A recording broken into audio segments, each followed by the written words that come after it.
interested in that, to encourage them and send them off. They're asking you bring a side dish and a dessert if you come, but it's at Mundell Christian Church this Saturday at 4. So all three of those wanted to make sure that we announced. This Sunday, we're starting a short sermon series looking about dealing with difficult people and trying to figure out how to deal with the challenging, whoever they are. And I'm indebted to Andy Stanley, who just did a one sermon. He didn't do a whole series on it, just did one sermon on the topic. And I thought it was kind of a cool thing, and I could see where it could expand into a bigger series, so I'm indebted to him for that. And he actually used the passage I'm going to teach on today for his sermon. And so if you can look that up if you want to, the Andy Stanley sermon, if you'd like to get a second look at this same thing later on. But this notion of dealing with challenging people, I think, is central to what we are called to do as Christians. A teacher of the law once went to Jesus and said, what's the most important things in the Bible? And Jesus said, well, you got to love God with everything you have, and then love your neighbor as yourself. And for most of us, sooner or later, loving your neighbor is really hard business. It really is. It can be hard, whether your neighbor is your classmate at school or somebody at your cubicle or near your cubicle there at work or somebody on your street, a neighbor. Sometimes neighbors can be the very hardest people in the world to deal with, the people that you got to bounce off every day. And so for the next few weeks, I wanted to talk about that. This week we're going to look at how to deal with people who are mean people. And I'm not talking about people who are mean, like have a moment of meanness. We all have moments of meanness, and I'm not talking about that. And I'm not talking necessarily about someone who's only mean to you, because I have found that if they're sweet to everyone else and they're only mean to you, you probably have something to do with that. You may not have all that there is to do with that, but you probably have something to do with that. So I'm not even talking about that. I'm talking about the people who on your first day at work, they said, hey, watch out for Ed. Be careful. The ones who told you on your first day, wherever it was at, hey, man, don't get on Susan's bad side. You'll never get off. That's who I'm talking about. The people who in their whole personality, they're just mean. And no one really even knows why they're mean. They're just mean. When we lived in California, the house beside us sold, I think, 3 times while we were there. We had several neighbors come in and out of that house beside us, and one of the neighbors that we had was mean. And they weren't just mean to us, they were mean to everybody in the neighborhood. It seemed like everybody in the neighborhood had a story about how tough they were to deal with. They would call the police on you. Believe it or not, I had the police call on me twice. While we were out there. Once my kids were in the backyard playing, and it wasn't like they were 17-year-old party while the parents were out of town kind of playing. They were 7 or something. It was just kids playing good around. The police showed up, and they were mad because the kids were getting too loud back there in the back of the deal. The police weren't mad, but the neighbor was, and he called the police on us. And so we tried to calm them down. Once we had a small group at our house, and people had parked in our house and had parked in front of this guy's house. We'd covered the whole cul-de-sac where we were at. And he called the police and then knocked on the door and, hey, he's kind of mad you got your cars parked there. Is it illegal to park the cars there? And the policeman said, no, he's just mad. Yeah, that happens, doesn't it? And then once my mom and dad came out to visit us, and they drove their RV out, and it was winter, and winter out there is really pretty, and it was 75 degrees or something like that in January, and mom and dad had just come out of the cold, it was really nice, and had the windows open on the RV, and they're just hanging out, and she was reading a book to Savannah. Savannah was probably 3 or 4 years old at the time. She's reading a book to Savannah, and my neighbor came and knocked on the RV door and said, if you don't tone that reading down, I'm going to call the police. And it made me mad. I went to his house and knocked on his door. Call the police. Let's get them out here. Let's figure this thing out. And the weird part is I'm never like that. I'm never like that. I have such a long fuse. I never get mad. But I was mad. Every time I saw him, I was mad. If he was out, and it was hard if you were talking to other neighbors not to have a story about this dude, because everybody had a story about this dude. Everybody in the neighborhood had a story about this guy, and it was hard. And it was almost like he lived in our house. We talked about him so much, And what you find is when you're dealing with somebody who's mean, and you're dealing with them all the time, if you don't watch out, you start becoming different. You start changing. You're not the same person you were. And before you know it, you get this real hard callus built up around your heart, and you're no longer showing what it looks like to be a Christian anymore. You sink to their level. Paul says, if it's possible, as much as it depends on you, live at peace with everyone. Now, this is going to be kind of our guiding ethos all the way through this sermon series. If it's possible, as much as it depends on you, you live at peace with everyone. Now, I'm going to admit to you, starting off, very first thing, it's not always possible. It does not always depend on you. Sometimes you do all the right things, and even when you take an honest look at it, there's nothing you could have done different that would have made it better. There's nothing. You did everything you could. And in those situations, if that's the truth, then sleep well at night. Don't be bothered. It's not always possible. It doesn't always depend on you. But to the extent that it does, we're called to love our neighbors as we love ourselves, even when they're challenging or difficult or needy, and even when they're mean. So today's sermon's dealing with the mean. And if you don't have anything like that in your life right now, and we'll just take this as information then. Free information, file this away. Maybe one day you'll meet a mean person, and when that happens, you'll be ready. But for all the others who quickly can think of one or two mean people who spring to mind, who when we talk about this thing, you know exactly the kind of person I'm talking about, then hopefully it's something that can help you. And we can find some wisdom for this in Scripture. Now, I'm going to talk out of 1 Samuel chapter 25. I should give a couple of notes of context before I get into this thing. It's going to have a David before he's king. And a lot of people are familiar with David because of the story of David and Goliath. And he kills Goliath, the great giant warrior. He kills him. And he becomes, everybody knows that story. But what you may not know is he becomes kind of a national celebrity after that. And it mentions 3 different times in the book of 1 Samuel that they wrote songs about it. And one of the songs they wrote about it became kind of however they tracked things like that then, it became kind of a hit. There's a story later on in the book where another king in another country says, isn't this the song they sing at their dances? And it's about how great David is. It says when David would go into town, women would break into song. How many of you men, when you go into town, women break into song? Not very many, I'm guessing, right? But they did for David. And he became such a big deal. Even in your own house. How many times do women break into song when you come into the... Not very many. But for David they did, right? They just broke into song when he came in. They would sing about how awesome and great he was. And it made the current king, a guy named Saul, really jealous. It made the current king, Saul, feel threatened. And so Saul did what Saul could do. He's the king, and he tried to kill David. So David ran for his life. For several years, he's an outlaw. And other outlaws, it said, kind of came and hung out with David until he kind of had an army of his own. About 600 men were with him and their families, and they're all outlaws because the king, as he got older, got crazier and meaner, and people were in trouble with the king all the time. And they all went and rallied around David, and so he's hiding from King Saul. A couple of different times, David had a chance to kill Saul and get rid of him altogether, but he felt like God didn't want that God had told David, Saul's my king, and you're not allowed to kill him, and when he dies, but you're not allowed to touch him. And so David never did touch him. He had the option. One last thing about David, and I don't want to dig real deep into this, but it's important if you're not familiar with that character in the Bible, haven't really thought much about him other than the story of David and Goliath.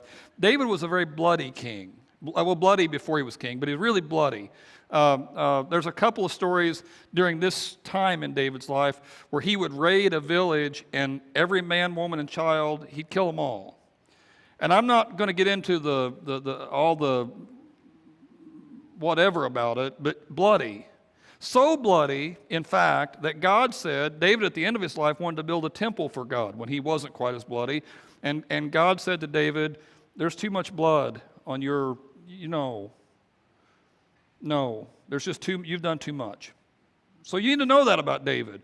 Braveheart, kind of a picture of David, extremely dangerous man.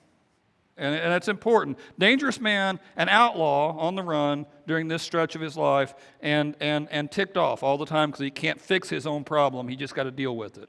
Okay, that's the context of this story. And he's famous. Famous for all these things. Women break into song when he comes into the room.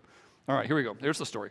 It says, there was a certain man in Mon who had property at Carmel, and he was very wealthy, had a lot of money, and he had 1,000 goats and 3,000 sheep, which he was shearing in Carmel. And even today, 3,000 sheep would still be a pretty big bunch of sheep, I would think, even now. But in that day, fantastically wealthy person, had a lot of money. And his name was Nabal. And Nabal means foolish or pig-headed or stubborn. That's what it means.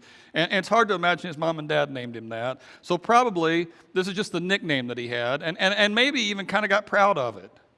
You know, like you might have known a 300-pound man named Tiny once, that kind of thing, you know. And he's kind of proud of it. Just kind of, so Nabal, that's what they called him, and it means mean or stubborn or foolish. And his wife was Abigail. She was intelligent and beautiful woman, but he was surly and he was mean in all the stuff that he did, and he's known for it. When David was in the wilderness, he heard that Nabal was shearing sheep. And so he sent 10 young men to him and said to him, "Go to Nabal, greet him in my name, and say to him, 'Long life to you, good health to you and to your household, good health to all that's yours.' He said, 'I hear it's sheep shearing time. And when your shepherds who were with us, when your shepherds were with us, we didn't mistreat them. And the whole time they were at Carmel, nothing of theirs was missing. And your servants they'll tell you if you ask them about that. Therefore, be favorable to my men, since we come at a festive time.'" Now the gist here, Nabal was already rich. Sheep shearing time was when you find out how much more rich you have become, right? It's see how much wool you have to sell, to see how many lambs you have, to maybe a butchering time there too. You're already rich. Now you're seeing how rich, how much more rich you are. And so we're coming, when you have money, you have all the money, everything's working out, it's a favorite festive time. He says, "Please give your servants and your son David whatever you can find for him." And when David's men arrived, they said that to Nabal, and then they waited. And then they waited is kind of instructive because Nabal didn't say yes right off. Now in our day, hospitality is not quite the same thing it was then, but even in our day, if someone had a flat tire in front of your house, it would be unseemly for you to just sit on the porch and watch them change it, right? It would be unseemly for you to not say, at least, "Can I get you a glass of water? Can I help you figure something out?" You may make a phone call for you to do something. Even in our day, which is not nearly as hospitable a day, it would be unseemly to just do nothing. But in that day, hospitality, and in the Middle East still to a large extent, hospitality was a big rule of culture. If someone comes to your house and they need a hand, you're supposed to help them with something. And he's not going to feed all 600 of David's men. That's not required, but you need to do something. It's just what's seen as courteous, and to not do anything is seen as a pretty big insult. And so when those guys show up, they expect for Nabal to say, at the very least, "Oh yeah, sure, take a lamb or whatever and get out of here." Like, at the very least, expect to hear that. But they wait. Nabal's thinking about what he's going to do. We find out later he's drunk, probably during this time. And so he makes them wait. And so when he finally talks to him, he says, "Well, who is this David?" Now remember, he's famous. Women sing songs about him when he comes into town. "Who is this David? And who is this son of Jesse?" You know, a lot of servants breaking away from their masters these days. So what he's saying is, I know who he's running from the king, and he pretty much is saying, I know he thinks, Nabal, it's David's fault. He says, "Why should I take my bread and my water and the meat that I have slaughtered from my shearers and give them to men coming from who knows where?" And so David's men went back and told David about it, and when they arrived, they told David every word, and David said, "Put on your swords." So David intends to kill him because that's how David was right then in that stretch of his life. He intends to kill him. And this is an overreaction even in that day. Hospitality, it would have been an insult to not get hospitality. To go kill somebody over it was even in the Wild West part of that country, it's taking it up a notch. But that's who David is. And not only is that who David is, he's kind of famous for being that way. The song, that the big hit they would sing about David was "David's Killed 10,000." That was the title of the song. David's killed 10,000. You can imagine dancing to it if you think about it just for a second. But kind of a bloody song. And he's known for it. He's famous for killing folks. That's what people know David for. And Nabal's ticked him off, and so David intends to smack him.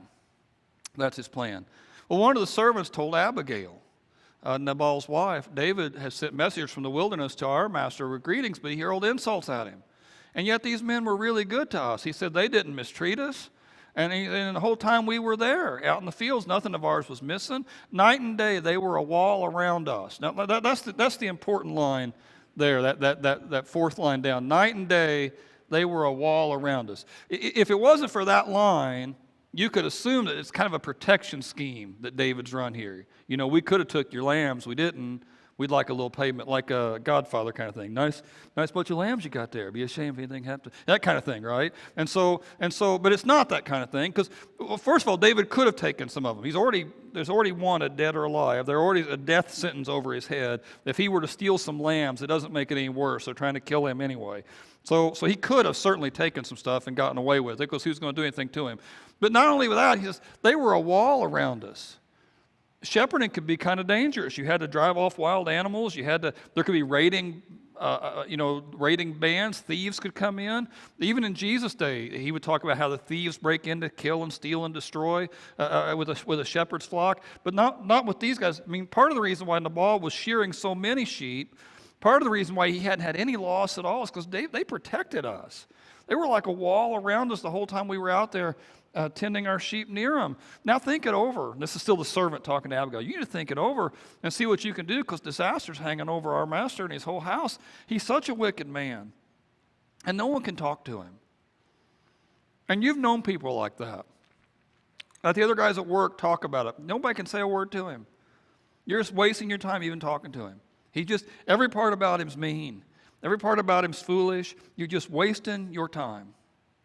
And so they go to Abigail with that. It says Abigail acted quickly. And there's a whole grocery list of stuff that she takes here. Loaves of bread and sheep and cakes of raisins and cakes of figs and all this stuff. It's not enough to feed all 600 of David's men, but that's not really even the agenda for this big list. She just wants to be hospitable. She wants to do what Nabal should have done to begin with. And she didn't tell him about it. And she sends the servants on ahead, and she's following them. And as she's riding her donkey into the mountain ravine, there comes David and his men's descending towards her, and she met him. And David had just said, while he's riding along there ticked off, it's been useless, all of my watching over this fellow's property in the wilderness. There's nothing that's missing. It's been useless. He's paid me back evil for good. Now, if I can pause here just a real brief. This was in the Andy Stanley sermon, and I thought it was kind of clever. There's lots of ways that we bounce off of one another. Sometimes we get good treatment and we pay back with good. We give good for good. And that happens all the time. Somebody invites you to their house for a barbecue, and so, in a few weeks we should have them back to our house for a barbecue. And they was good to us, let's be good to them. That's what friendships are made of, and that's a wonderful thing. Sometimes you do good for somebody, and they pay back with evil. And that's what's happened to David here. Nabal did that. David had been good to him, and evil came back. Sometimes we pay back evil for evil. And that's what David's getting ready to do. That's what he's building up for anger. So David's doing what you do when you're in the car. Here's what I should have said. And you're arguing this whole thing again while you're by yourself. And I just been useless.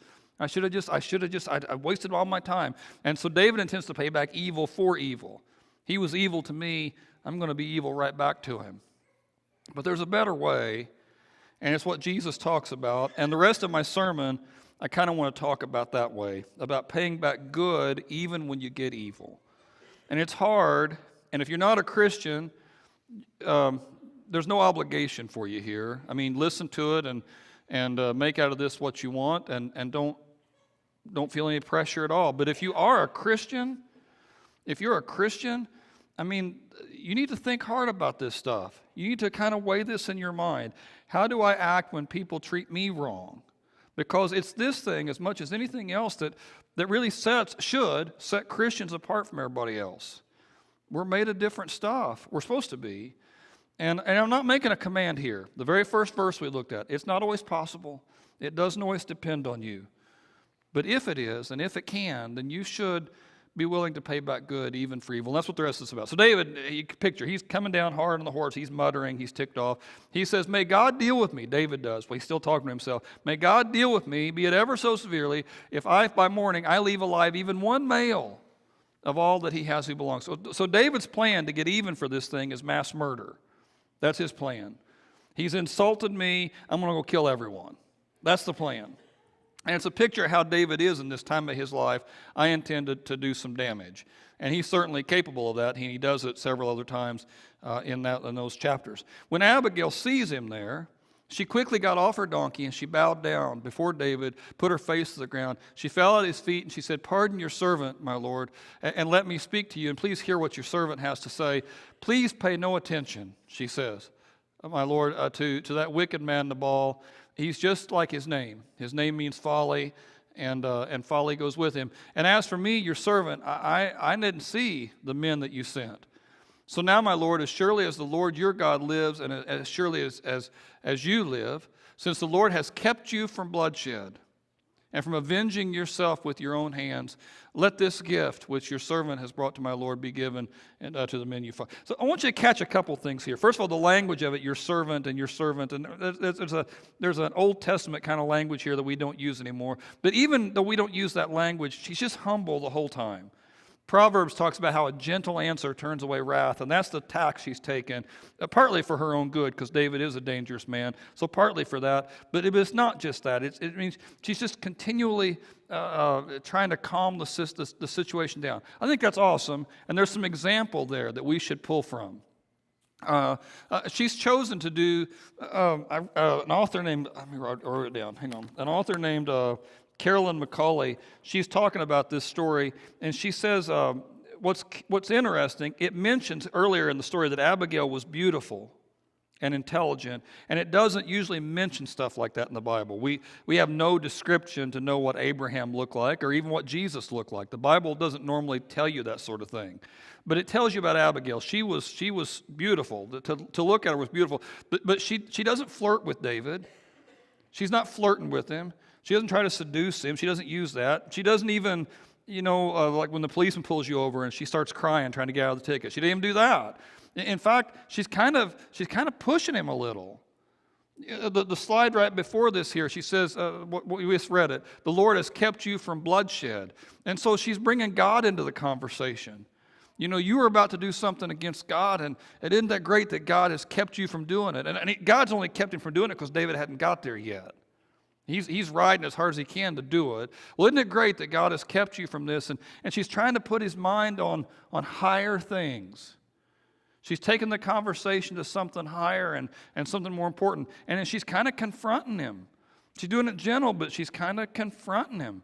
She says, "The Lord your God will certainly make a lasting dynasty for you because you fight the Lord's battles." And so she says, we all see what's happening. You're famous. God's building something in your life. He's going to make you great. And there's going to be no wrongdoing found in you. You're better than this. That's what this whole slide is. That's what she's saying to him. You're better than this.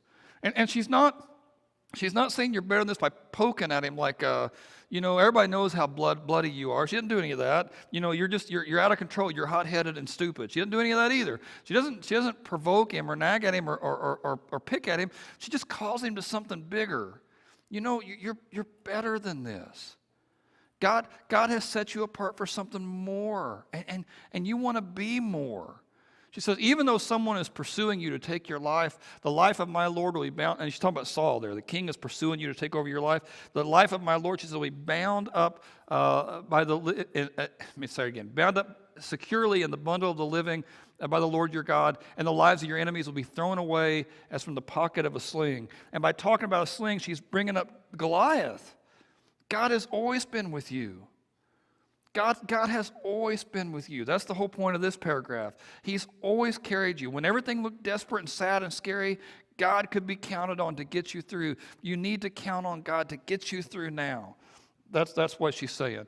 And when the Lord has fulfilled for my Lord every good thing he's promised concerning him and has appointed him ruler over Israel, then my Lord, she's talking to David, then you, David, won't have on your conscience the staggering burden of needless bloodshed, or of having avenged yourself. When the Lord your God has brought you success, he says, remember me. And David said to Abigail, praise be to the Lord, the God of Israel, who has sent you today to meet me. May you be blessed for your good judgment, for keeping me from bloodshed this day, and for avenging myself with my own hands. Otherwise, he said, as surely as the Lord, the God of Israel lives, who's kept me from hurting you, if you hadn't come quickly, I would have killed every man he had. I would have killed him. I'd have killed his sons. I'd have killed any nephews or cousins or uncles. I would have killed his servants. I was going to kill everybody to get even. He says, then David accepted from her hand what she had brought him and said, go home in peace. I've heard your words and I've granted your request. Now this story goes on, and it turns out that Nabal, God actually removes Nabal for David. David doesn't have to do anything. But I want to stop right here because there's no guarantee that God's going to do anything to Nabal. There's no guarantee that David will ever get to even. There's no guarantee that Nabal will even know. Remember, she's not told him. She snuck away and didn't say anything. So it's not like he may never get even, but he's heard her. And he doesn't think her. They both mention the gift. The gift gets mentioned, but the focus is not on the gift. You know, hey, I'm just thankful you came and said something. If you hadn't said something, I would have been foolish. If you hadn't come and pointed out what I should do, I would have done the wrong thing.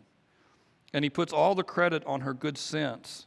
It's just a great story, the whole thing. And there's a couple of lessons here that I want to focus on, if I can. But I want to start with this notion here. What she calls him to is, I want you, David, she says, to pay Nabal back good for the evil that he did. And when I'm talking to you, church, ultimately that's what I'm hoping that you'll do. When people treat you wrong, I want you to pay back good for the evil that they do. It's not a command.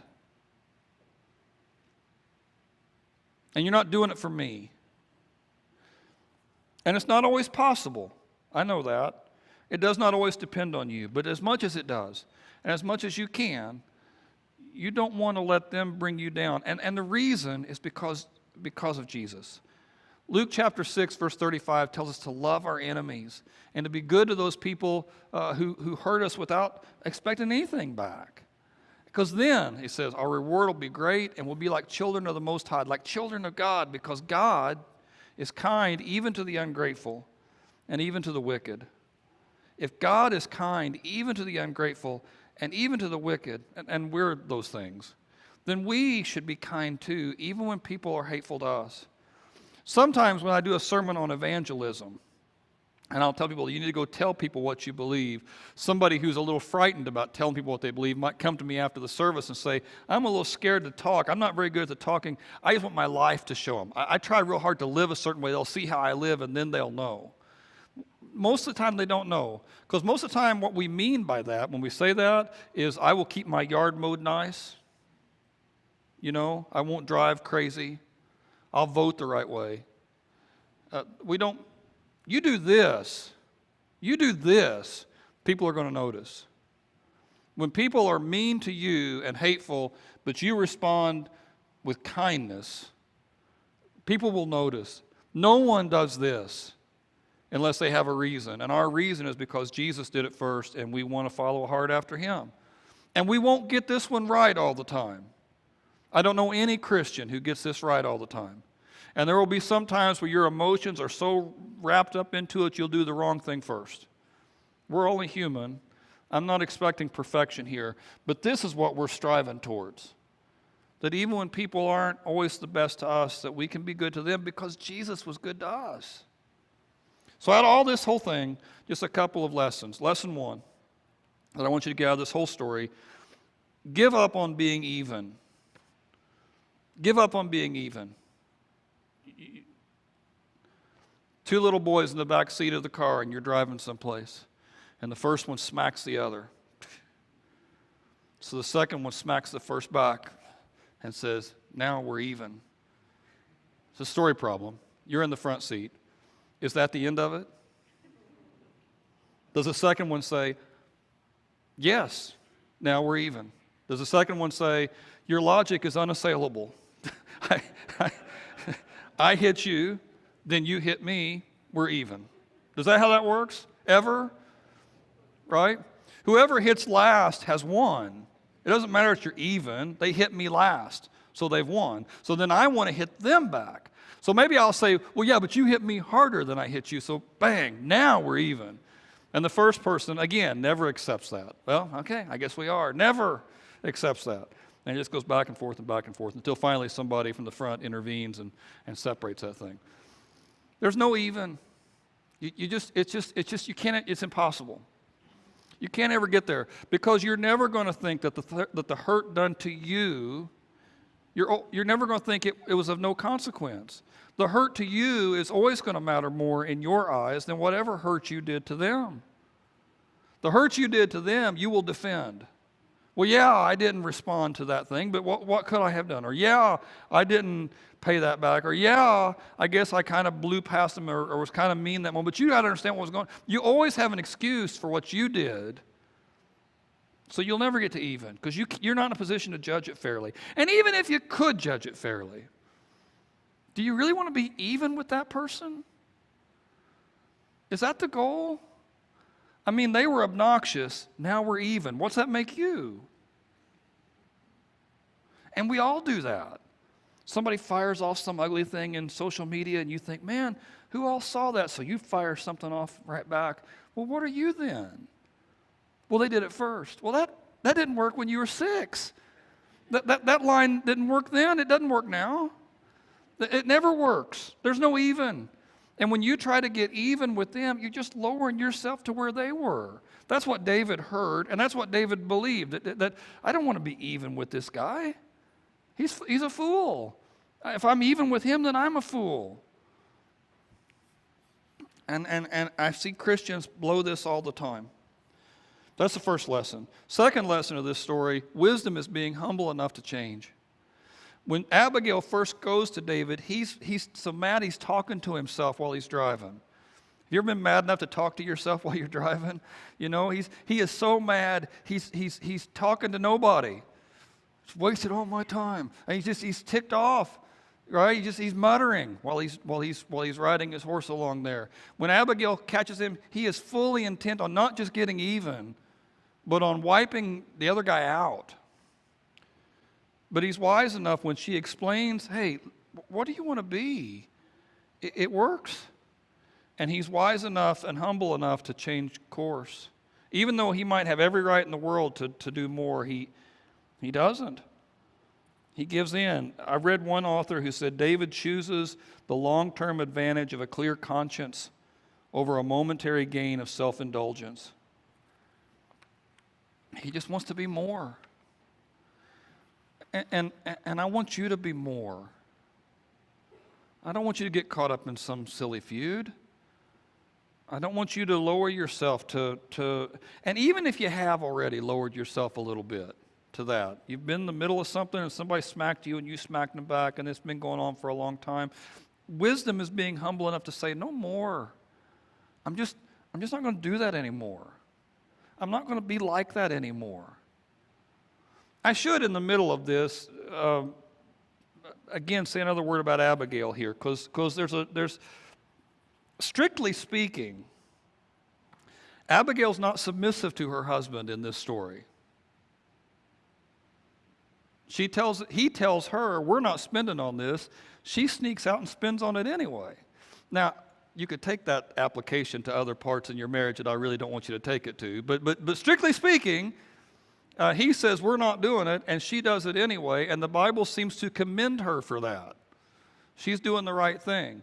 It would have been I'm guessing, I don't know this for sure, I'm guessing that it wasn't a completely happy marriage. I'm guessing that primarily because she tells David he's foolish. I mean, she tells him that. So I'm guessing it's likely in our day a person gets married because they date somebody several times and decide, hey, you're the one, and before you know it, we have a marriage. But they didn't do it that way then. Probably Nabal, who was a rich man, picked Abigail because she was pretty. She'll be a good trophy on my arm. And Abigail, her parents, who probably set the marriage up, picked Nabal because he was rich.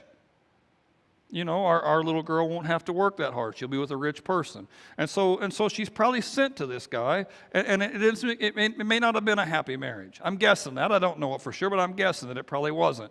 And it would have been very easy for her, when Nabal does that, runs his mouth, for her to sit on her hands and say, okay, he's finally getting what's coming to him.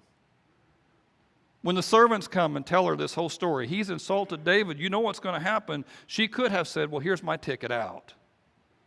Before too long, he'll be dead and it'll all be mine. It'd been very easy for him to let him pay the consequences for being foolish. And she doesn't. She puts herself out on the line there. Later in the story, she tells Nabal what she did. She doesn't keep it secret from him. She tells him what she did. And in that day, I mean, she could have been beaten for that. She takes all the risk. There's no guarantee that David, who's running as hard as he can to kill folks, won't kill her when she puts herself in the middle of this thing. I mean, she doesn't know what David's going to do. We read the story now and think, well, he'd never do that, but you don't know what David would have done. And she doesn't know what David's going to do. But she can't let this thing happen. She just can't let it happen. At great cost to herself, she puts herself in the middle of it and fixes everything. And she becomes a hero out of the whole Bible because of that. So I want to point that out too. Wisdom is seeing how things are going and saying, we can't let it go this way anymore. Now, the band can come back up. I want to say to all of you, I know for some of you, this whole sermon that's an interesting story, thanks. Or maybe it wasn't even that interesting. Some of you may have gotten some rest this morning. That's also fine. Get a little rest. But you got no mean people in your life. When I'm talking about mean people, nobody springs to mind. There's just nobody really on your bad side. And as far as you know, you're not on anybody's bad side, and it just doesn't really apply to you. And if that's you, well, then praise God. That's awesome. But I bet there's a few of you for whom it does apply. When I talk about mean people, you can think of somebody in your head pretty fast who is that mean person. And if that's you, well, then consider adjusting best you can, keeping in mind that it's not always possible. It's not always up to you. It doesn't always depend on what you do. Sometimes you do all the right things and get smacked anyway. I know that. I do. But I want to challenge you, no matter who you are, you don't have to sink to their level. And when they're petty, you don't have to be petty. And when they're cruel, you don't have to be cruel. When they try to do public things to embarrass you, you don't have to jump into that. You don't.